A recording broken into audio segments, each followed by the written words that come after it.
Bismillahirrahmanirrahim. Assalamualaikum warahmatullahi wabarakatuh. Good morning, good afternoon, and good night, everyone, whenever you watch this video. Ismail Mubarak. And I, Muhammad Aqil Musafar. And I'm Muhammad Safri. We are from Group 6. We would like to deliver our discussion about understanding the concept of discourse, specifically in discourse analysis in language teaching. Here, there are about 5 questions that we would like to discuss together regarding what we have read and what we have understand about the discourse analysis. So, without any further ado, we would like to start from the first questions. The first question is that why should we learn the genesis of discourse analysis? Please explain your answer. So, how about you, Aqil? So my answer, in my opinion, the study of the origin of discourse analysis in the context of the language field is important because it provides a deeper understanding of the development of discourse analysis theory and methodology in language study.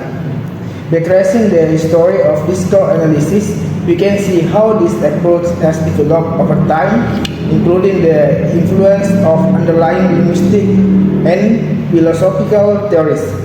Knowledge of the origin of discourse analysis also helps us understand key concepts in discourse analysis such as social construction, ideology, and representation in the context of language.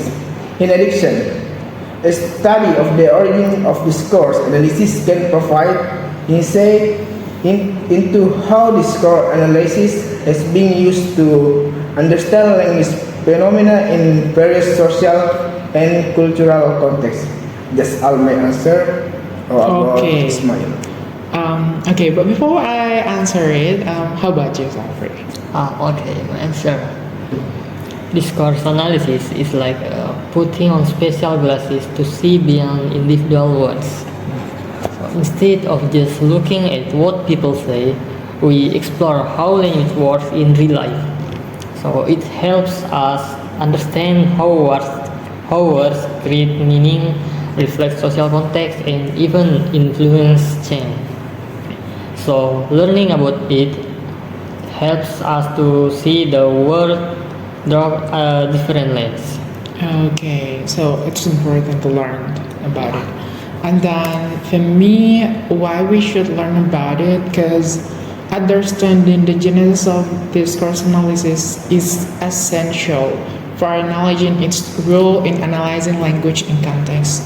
So by using the discourse analysis and then by knowing the genesis, it will help us to acknowledge how to analyze a language in the context, as well as we will distinguish it from other types of language analysis. As we know together that discourse analysis linked with a range of many disciplines. So here, by knowing the genesis of discourse analysis, and then if we correlate it to the language learning, it will help us to know what is the discourse analysis role in language teaching. As well as, so discourse analysis facilitates a deeper comprehension, particularly in the realism of the general history, and it's unveiling insight into origin of discourse analysis. So it's important to knowing the genesis because it will help us to know the origin of discourse analysis. Okay. Well, the second question: do you agree with saying that the development of discourse analysis theory is strongly influenced by the developments of linguistic theories? So, what do you think, Safri? Alright, so linguistics prior to the 1970s focused on individual words and sentences, dominated by structuralism and Chomsky theory, which emphasized closed systems and regular mechanisms. but excluded discourse level phenomena. Structuralism and Chomsky theory, both based on Saussure's distinction between language and parole, focus on internal grammar rules, overlooking real-world language use complexities. Discourse analysis was overlooked due to linguistic historical focus on language, which excluded discourse level phenomena and fuzzy edge, and researchers focus on units, position, and sentence change. And in the 1970s, scholars recognized the limitation of existing linguistic approach and shift toward discourse analysis to understand language in connected discourse.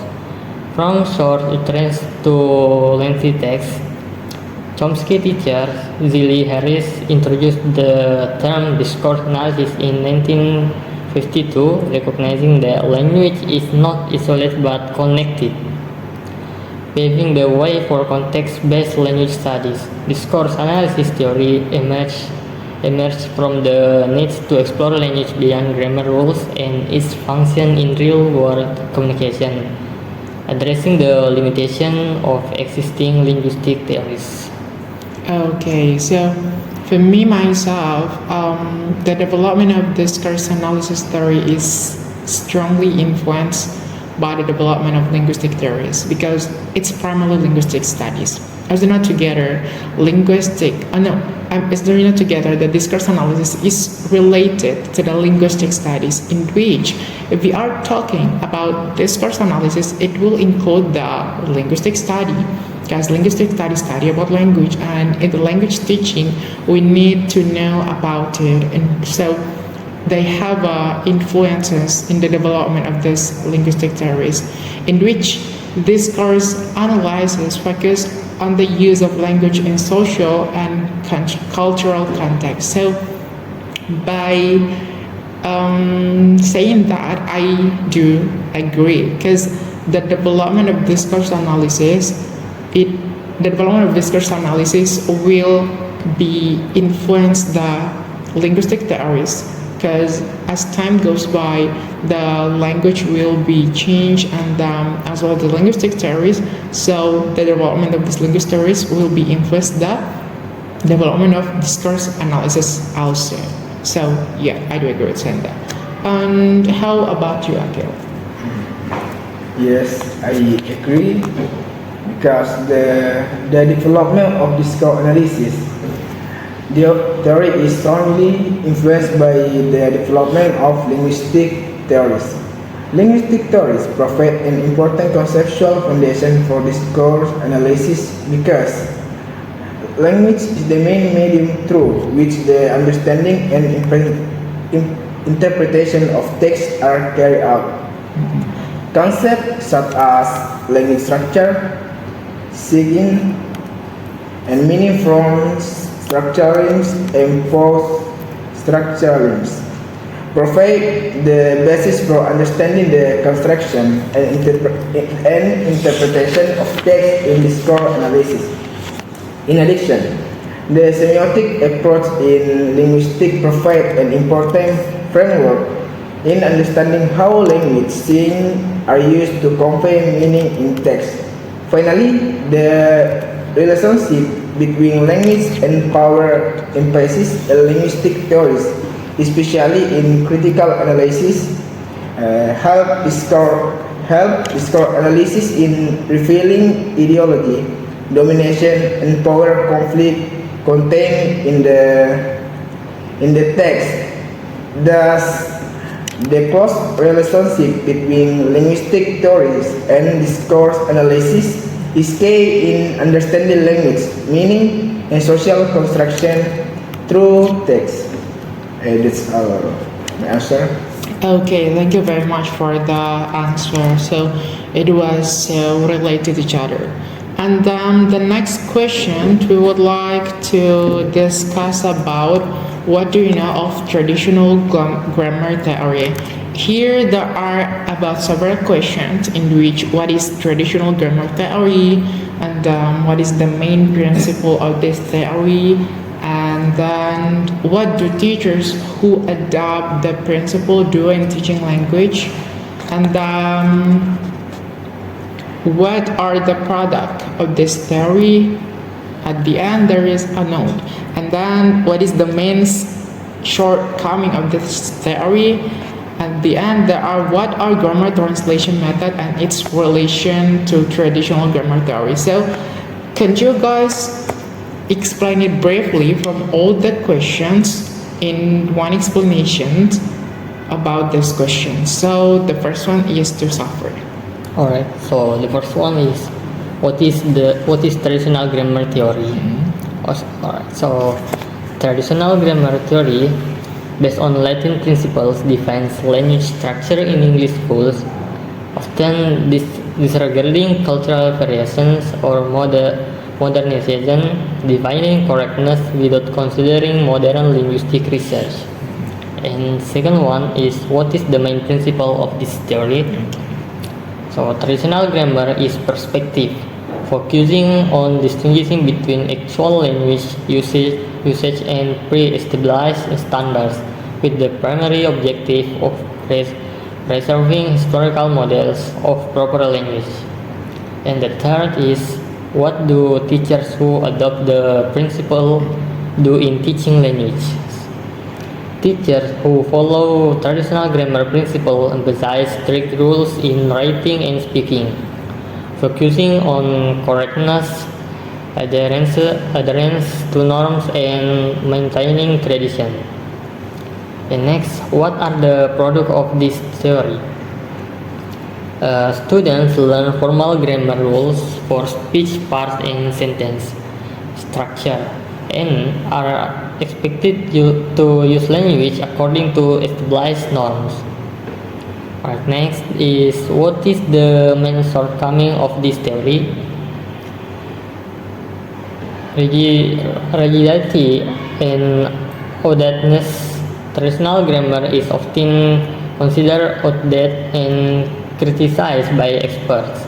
It doesn't account for cultural shifts, language evolution, and the dynamic nature of communication. And the last one is what are grammar translation method and its relation to traditional grammar theory. The grammar translation method is an instructional approach that emphasizes translating sentences between the target language and the native language, prioritizing grammar rules over communicative length. It shares similarities with traditional grammar theory but may not promote natural language use or oral proficiency, hindering adaptability to modern language needs. In summary, traditional grammar theory focuses on strict rules and historical correctness, but its rigidity can hinder adaptability to modern language needs. The grammar translation method shares similar principles and is rooted in this tradition. I think that is for me. Okay, it was a great explanation about traditional grammar theory. And how about you? So, traditional grammar theory is a linguistic approach that focuses on grammatical rules such as sentence structure, sound system, and language convention. Its main principle is the strict application of grammar rules, especially in terms of morphology, syntax, and phonology. Teachers who apply this principle tend to focus on understanding grammar rules and language convention in teaching. The product of this theory are writing guidelines, dictionaries, and grammar book. However, its main drawback is the lack of emphasis on language used in actual communicative context. Grammar translation method often follow traditional grammar rules to ensure accuracy in the translation of text between languages. So that's my explanation for what's mine. Okay, thank you very much for the explanation. So, regarding all this question, I would like to explain it briefly. And if we want to understand is that the traditional grammar theory based on the Smith 2003 said that It is the study of structure as well as the formation of word, which is it's talking about morphology, and the sentence and talking about syntax. In which we're just focusing on those two things, word and sentences, not focus on the sound and meaning. Through this definition, we can understand that the word traditional in the story, which is traditional grammar theory, the word traditional here highlight the concept of the story is different with the concept of grammar in modern as right now. So we can understand together that as time goes by, the grammar is developed as well as the story. We can say that is the old theory about the grammar. And the main principle of the story is that focusing on the grammar which few one dialect or a variety of a language than others. So here we're just focusing on the dialect or the variety of language. As we know together that for example English, there's so much dialect. There's American, British, and also Indian, and also Australian has a different dialect in which using this language. Those that in here, when teacher use it in the class, teacher in teaching language have to has their own rules as a reference to followed by the learners. So this story the story emphasize that the language teaching, in language teaching, the teacher should have their own rule in teaching, because in this case, the students only allowed to speak based on the reference that teacher give, rather than use pattern that not specifically match to the reference language. And so that the teacher in adopting the principle in teaching language is use a prescriptive approach that used to codify or make such rules and how language use. Furthermore, the teacher will make effort to tell people how the rules in using of language that they should know. So the teachers will build such a specific rules, and then the teacher try to make all people, specifically their students, to understand how the rule used. And the product of this theory is that at the time when the theory is just come, the product that most powerful works on specifically on grammar is that Maury's English grammar book, which firstly published in the 1794 by Lindley Murray. So based on this theory, we found such a shortcoming. A shortcoming of the story is that prescriptive approach that I have explained before. Why? Because this approach was not strong enough to develop learners' language knowledge and skill, in which this approach limits the referred language. Because I'm saying not together that the teacher made the referred language to the students. So if we use this approach in teaching language, it will make them limited in using the preferred language. So consequently, the linguist suggests to use the descriptive approach. Why? Because the descriptive approach is more valuable for the students to make them allows to learn language more deeply rather than use the prescriptive approach. And the last one, if we are talking about the grammatical translation method in relation with this traditional grammar theory, first we have to understand what is the grammar translation method. The grammar translation method is teaching method derived classically. As we know together that this is the first method in the 18th century, in which this method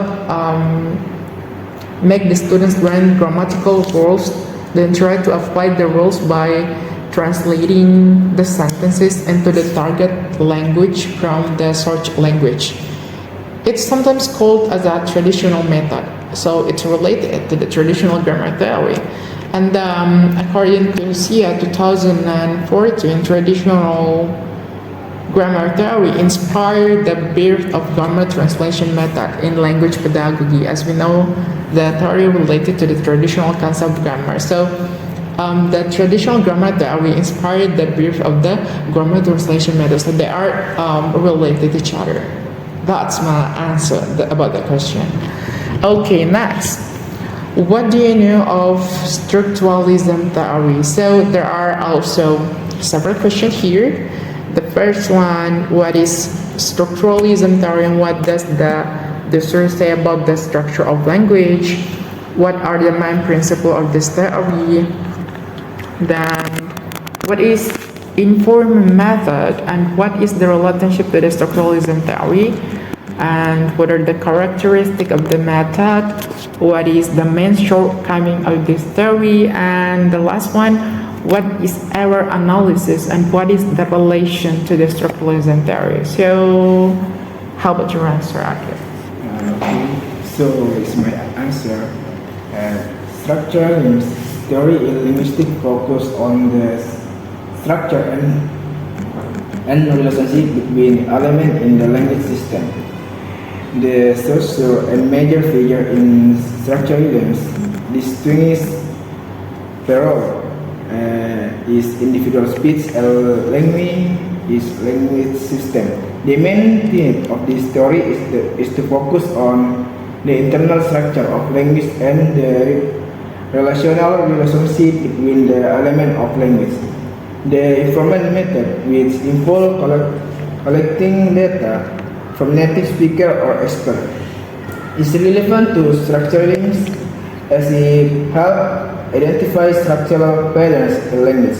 However, its main shortcoming is the lack of attention to social and historical context in language understanding. A method for understanding error in language use and identifying patterns of error that may occur. Its relationship with structuralist theory is that error analysis can help in revealing the structural patterns and language rules underlying the error that speaker made. This is all my answer. Okay, thank you very much. And what about you, Safri, regarding those questions? Okay, so the first one is what is structuralism theory and what does the saucer say about the structure of language? Structuralism view language as a structured system rather than a mere collection of words. It emphasizes the underlying patterns and relationship within language. Ferdinand de Saussure set the foundation for structuralism. His ideas revolutionized linguistic studies by shifting the focus from historical changes to the synchronic at a specific point in time analysis of language. And what are the main principles of this theory? So the Saussure's views on language structure. Saussure introduced two fundamental concepts. The first is language, refers to the system of language, the shared rules, grammar, and vocabulary that enable communication. It exists independently of individual speakers. And the second one is parole, represent actual speech, the way individuals use language in specific contexts. According to Saussure, language is more significant for linguistic analysis because it provides the framework for parole. And what is the informal method and what is its relationship to the structuralism theory? Structuralism, philosophy focusing on the interconnectedness of language elements, uses binary oppositions to analyze speech or writing, a synchronic approach to study language at a specific moment. And what are the characteristics of the method? The first one is informal method and its relationship to structuralism. Informal method collects in linguistic data from native speakers, providing insight into underlying language structure, and is closely related to structuralism, where it is used synchronously. And the second one is characters of the method. The first is fieldwork. Researchers interact with native speakers, record speech, and analyze patterns. And the second one is phonetic transcription. Informant speech is transcribed to study phonetics and grammar. And the last one is limitation. Informants might not be fully aware of unconscious language rules. And what is the main shortcoming of this theory? Structuralism mind flow is static view, which is overlooks language dynamics and historical evolution, and it is criticized for oversimplifying language complexity and disregarding cultural context. And the last is what is error analysis and what is relation to the structuralism theory. Error analysis, a method of examining mistakes made by language learners, aligns with the structuralist principles aiming to identify common errors for improved teaching and comprehension. I think that's it. Okay, thank you very much. And regarding my answer for the structuralism theory is that structuralism theory focuses on analyzing language, in which the theory view language as a static system that connected every single unit in language. As the name of this theory, structuralism, in which the things that comes to my mind is the structure. So if we talking about structuralism theory, it will talking about the structure in dealing with the language in every single unit of the language, in which the Cesare urged that language is a form by sign then produced on speech. So I can understand that those Cesare said about the structure of language is that language is something that we form by sign, which is using a sign, and then we produce it in our speech and utterance. There are three main principles of this theory. The first one is that structuralism focuses on the speaking first, then writing on the second one. Second, structuralism uses descriptive approach that allows learner to find a specific rules that sometimes people use but not can be in the rules in the book. And the third is that structuralism requires learner to learn the language skills as a one unit, in which the language skills have some unit that we have to learn it all, and it's need to imitate the language components from the source in building learning skills. So in learning the language, if we learn about structuralism, we have to try to imitate it all in the language component to build our skill in language.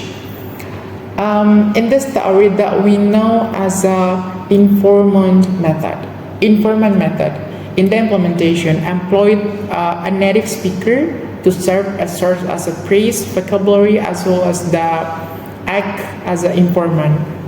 Informant here, as we know together, is the people or a person who provides information. So if we are talking about informant method, there will be a people as an informant that provides such as information specifically and absolutely accurately to make the people more understand about specific information, in which in this case they will understand about such a target language, for example English. Furthermore, this method has a strong correlation with the structuralism theory because both focus on the unit of language in the way people form it. As I have explained before that structuralism theory focuses on the structure, and in this case we need a native speaker as an informal method to make us more understand how the structure form well structured when people are speaking. And there are some characteristics of this method. The first one is that the language based on the native speaker said, not what people think about the language to say. As we know together, there's a lot of perspective about language, but here we have to focus in on the what native speaker said. The second one is that drilling as primary activity in classroom. So drilling is the most common thing that do in classroom when teacher teaching a language and using this kind of theory. And the next is that learning foreign language is about habitual action in using language, such as imitating, repeating the use of language until it feels natural to use the language. So by using language in every single day and try to make the language is our habitual action, it will make us more feel natural based on this method. And the next is the teachers provide students to practice more and more in the same sentences to make them familiar. By practicing more and more based on this method, it will make us more familiar with such a sentence or a specific word. And the last one is that through this habitual process will enhance the learning communication skills. Absolutely, this method will make us more experts in communication skills, but because it helps us to practice more and more. And but particularly, there are a shortcoming of this theory in which this theory make the learner facing such as challenges in learning the language, because they have to try to avoid an error in speaking. As I have read, this kind of theory focus on what they have to say in a well structure, in which the teacher act to correct them when they can speak well. As well as it's expected from this theory that the learner should be able to speak foreign language with well language structure. So it was such as shortcoming things that I found in this theory.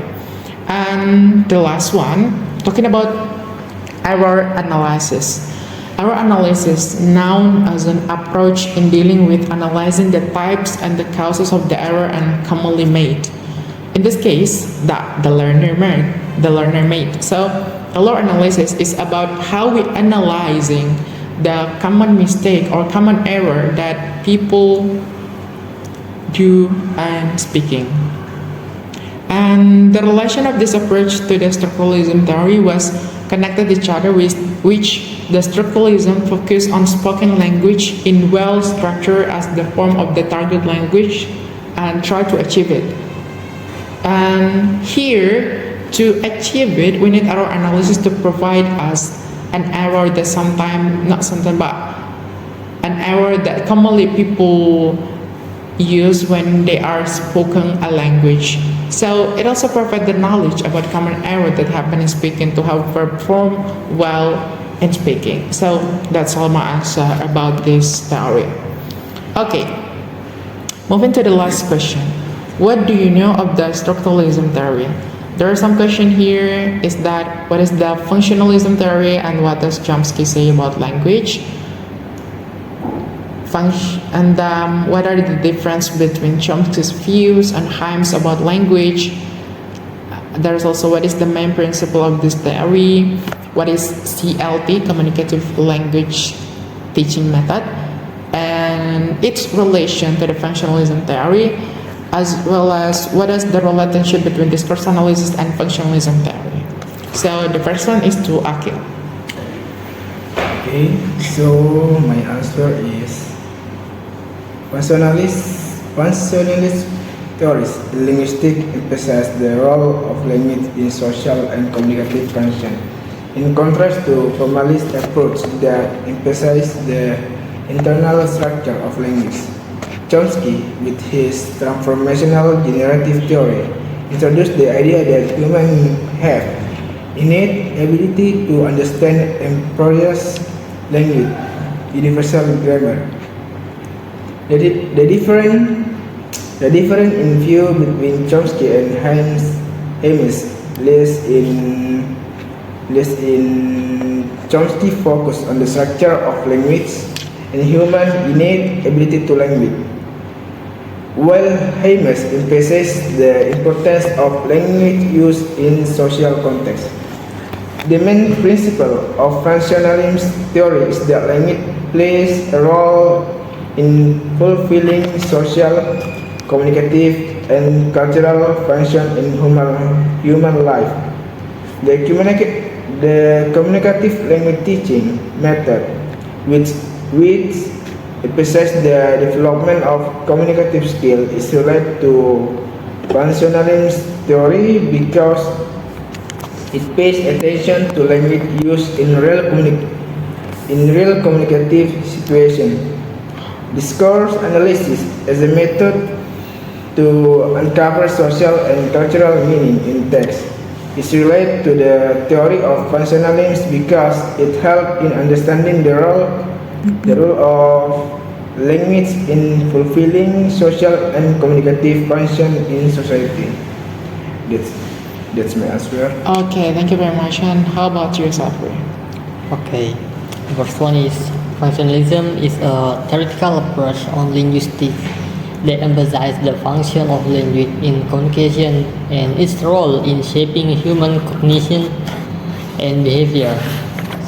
Chomsky's views on language emphasize the cognitive and biological foundation of language, as well as the role of innate linguistic structure and principle in shaping language acquisition and use.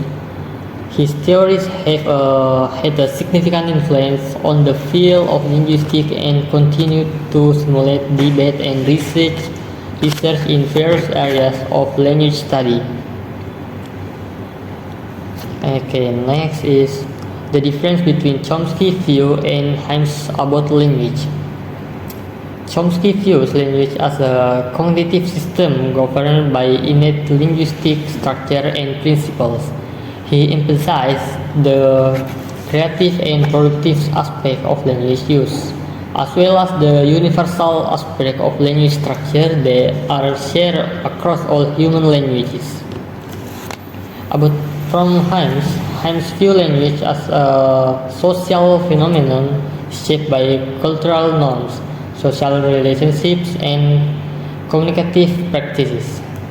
He highlights the importance of context in understanding language use and argues that linguistic competence must be understood in relation to communicative competence, which involves the ability to use language appropriately in different social situations. The next question is, what is the main principle of this theory? The main principle. Both CLT and functionalism theory emphasize the importance of communication in language use. CLT prioritizes the development of learners' ability to use language for real communication purposes, such as expressing ideas, negotiating meaning, and accomplishing tasks. Similarly, functionalism theory views language as a tool for communication and social interaction, with language structure and use shaped by communicative function and social context. And the relationship between discourse analysis and functionalism theory. Both the discourse analysis and functionalism theory emphasize the importance of communication in language use. Discourse analysis examines language use in context, focusing on how language functions to achieve communicative goals and convey meaning within specific discursive situations. Similarly, functionalism theory views language as a tool for communication and emphasizes the functional aspect of language use, including how language is used to accomplish social, cognitive, and pragmatic functions. I think that's it, my answer. Thank you. Okay, thank you very much. And for my answer, I would like to explain it briefly. For the functionalism theory, is an approach in language study is focused on how to function the language, in which as we know together in the language there are the two things that we have to focus on. The first one is the form, and the second one is the function. So in this case, functionalism theory focuses on the how we use language in our communication each other, and that there are two different experts just convey their own perspective. The first one is Chomsky that view a competence as a linguistic competence, in which, as we know together, in the language, there are two things that are really important. The first one is language competence, and the second one is language performance, and that's Chomsky believe about, in which language performance, it's about abilities to speaker to possess that enable them to produce language grammatically correct in the language. It's about language competence. And the second one is regarding the linguistic performance. It's about the ability to produce and comprehend sentences well. So in this case, there are two things that Chomsky believed. It's about linguistic competence and linguistic performance. But here, Himes rejected Chomsky's explanation. Why? Because Himes believed that this is about, if we're talking about linguistic theory, is a part of the general theory in which it's incorporated with communication and culture. So we can differentiate it in the linguistic performance and then linguistic competence, because those things is a general theory. And another thing, if we are talking about the main principle of this theory, is that if we are talking about functionalism, is that how we use the language as a way to express the meaning of what we want to say, of idea we want to say, and the function of the language as a way to interact and communicate with each other. And then it's about the structure of language in which the functional, and the last one is that about the grammatical or the structural features in the language that we use. So we are talking about how to use the language well. And another thing, if we are correlated to the communicative language teaching, as we know together, is one of the method that commonly teachers use that emphasize real life communication and the functional of language. So if we use this kind of thing in the language teaching, it will help the students more understand about the language because they engage the communication process. So this kind of theory, if we are related to the functionalism theory, it will make them focus on the how language function in communication and also the social interaction. And the last one, if we are talking about how the relationship between discourse analysis and functional theory. Okay, we have been understand each other that discourse analysis has some part that focus on, in which one of them is that language teaching. So if we are correlated with the functionalism theory, is that discourse analysis try to find how the function of the language used in speaking that commonly people use specifically in the form and also the function of the language. So that's all my answer about this question.